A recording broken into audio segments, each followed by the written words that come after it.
హెల్త్లో mental health leads to physical health, అలాగే mental ill health leads to physical ill health అంటారు. So stress, ఆలోచనలు, మనిషి యొక్క మానసికమైన విధానము, ఇవన్నీ కూడా అనారోగ్యం తెస్తాయి అంటున్నారు కదా. డెఫినెట్గా అండి. సో దీన్ని ఎలా మేనేజ్ చేసుకోవాలి మెంటల్ అండ్ ఫిజికల్ హెల్త్? ఇప్పుడు స్ట్రెస్ తోటి ఏమవుతుందంటే మన బాడీ అనేది ఒక ఫైట్ ఆర్ ఫ్లైట్ రెస్పాన్స్ అనేది ఉంటుంది. అంటే మనం ఇలా యుద్ధానికి సిద్ధం అన్నట్టుగా ఉంటాం అన్నమాట. ఎప్పుడు అది ఒక్కొక్క టైంలో పర్వాలేదు, అంటే ఎప్పుడో ఒకసారి వచ్చినప్పుడు మన శరీరానికి అది మంచిది, మన ఆపదల నుండి కాపాడుతుంది.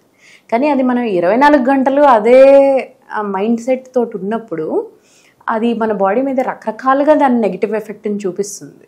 ఇప్పుడు ఏంటి, ఆ స్ట్రెస్ రెస్పాన్స్ వల్ల గుండె అనేది వేగంగా కొట్టుకోవడం, దాని మీద స్ట్రెస్ ఎక్కువ పడడం, దాని మీద లోడ్ ఎక్కువ పడడం, బ్లడ్ ప్రెషర్ ఎక్కువ అవడం, ఇలా రకరకాల హార్మోనల్ చేంజెస్ అవ్వడం, ఇవన్నీ కూడా ఓవరాల్గా వెరిసి ఏమవుతుందంటే ఏళ్ల తరబడి ఆ సిచ్యువేషన్ కొనసాగినప్పుడు డెఫినెట్గా అవి హార్ట్ ప్రాబ్లంలకి. So stress management is equally important, definitely important. And ఈ స్ట్రెస్ మేనేజ్మెంట్కి కూడా ఇప్పుడు ఎవరికి తోచినట్టు వాళ్ళు చేసుకోవచ్చు. ఇప్పుడు కొంతమందికి బొమ్మలు గీయడం స్ట్రెస్ రిలీఫ్, కొంతమందికి పుస్తకాలు చదవడం స్ట్రెస్ రిలీఫ్. సో మనకి ఏది స్ట్రెస్ రిలీఫ్ అన్నది మనం ఆలోచించుకొని, కొంతమందికి డాన్స్ చేయడం స్ట్రెస్ రిలీఫ్, కొంతమందికి ఏమి చూడకుండా కూర్చోవడం స్ట్రెస్ రిలీఫ్, అందరికీ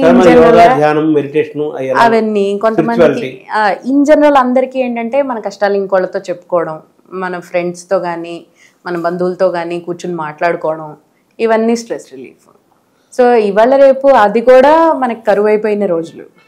సో ఆ స్ట్రెస్ రిలీఫ్ అనేది ఏంటంటే ఎవరికి ఏది వర్కౌట్ అవుతుంది అనేది మనకి మనమే బెస్ట్ జడ్జ్. సో డెఫినెట్గా రోజులో కొంత టైము డెఫినెట్గా మనకి స్ట్రెస్ రిలీఫ్ అనిపించే, మనకు ఆనందం కలిగించే యాక్టివిటీస్కి మనం ఇవ్వాలి.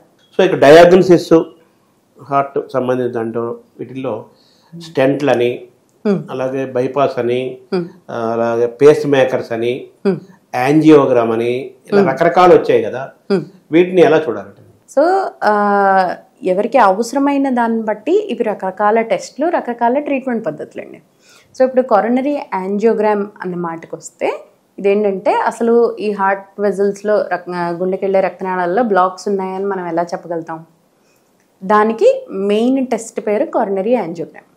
ఇది చిన్న పరీక్ష, మనం చేతి నుండి కానీ లేదా తొడలో నుండి కానీ రక్తనాళంలోకి వెళ్ళి అక్కడ నుండి ఇంకో పెద్ద ట్యూబ్ హార్ట్ దాకా పంపించి అప్పుడు మనం చూస్తాం ఎలా ఉన్నాయి అవి అని.